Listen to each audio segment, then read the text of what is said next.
This question kind of shows why the graph and chart ones don't have a universal strategy that we need to use. So the question itself, we need to make sure we read that first.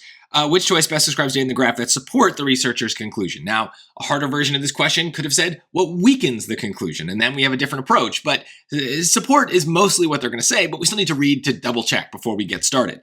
So what's the conclusion? Well, usually they say it at the end. And sure enough, I see the word conclude right there. So it's probably right there. But if we read it without reading everything else, we're kind of lost.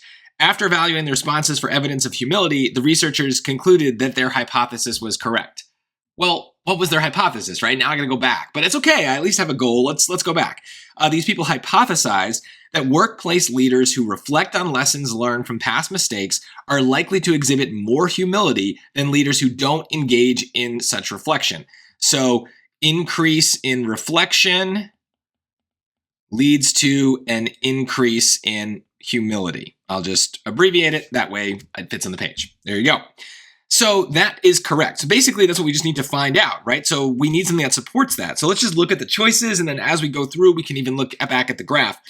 A, none of the three groups' average humility scores exceeded 3.5.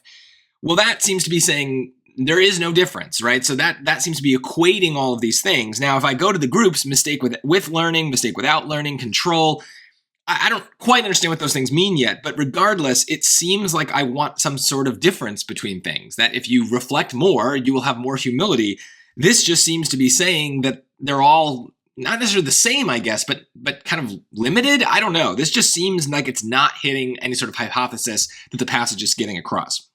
B, the managers in the control group exhibited only slightly less humility on average than the managers in the two experimental groups did. Okay, so now I need to understand the difference between the control and the experimental. I can do that by reading here. To test this, picking up here, the team placed 301 managers in one of the three groups. Participants in two experimental groups are asked to reflect on a mistake, one group focusing on a mistake that resulted in learning, and the other group focusing on a mistake that didn't result in learning. Participants in a control group were asked to reflect on their daily routine. So they're reflecting on different things. So we should maybe amend our dumb summary here, reflecting on lessons. Reflection on lessons increases humility. All the participants then described how they would respond to a workplace scenario. After evaluating the responses, they found their hypothesis correct, right? So average humility score, whatever the heck that means, higher values is more humility. So where were we? B, the managers in the control group exhibited only slightly less humility on average than the managers in the two experimental groups did. Well, that's just not true. Right? This is more than the other experimental group, right? So that's just not true. So I don't care if it matches my dumb summary. It's not factually correct. C, the managers who reflected on a past mistake that resulted in learning exhibited more humility on average than the managers in the other two groups did. Yeah, so here's the learning. That is the tallest bar, right? So that's the tallest bar. That seems good, at least truthful. Now, does that match our dumb summary? Well, an increase of reflection on lessons would mean more humility. These are people who are reflecting on the past mistake. So with learning a lesson, I guess, yeah, that seems like it matches, right? So let's keep that one in. Let's look at D.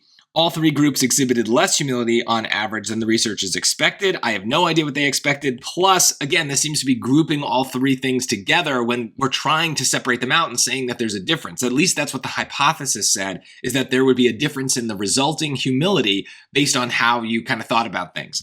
So it's C. I mean, I don't really understand why the humility thing and the reflecting thing kind of go together. I don't really care. And maybe that's an important part, not just of graph and chart questions, but also just like science questions in general, is like, you don't have to understand the science. You just have to match the conclusions and the data. And so all of that stuff is going to be presented to you. There's no outside knowledge or understanding necessary. So don't let that get in the way of a right answer.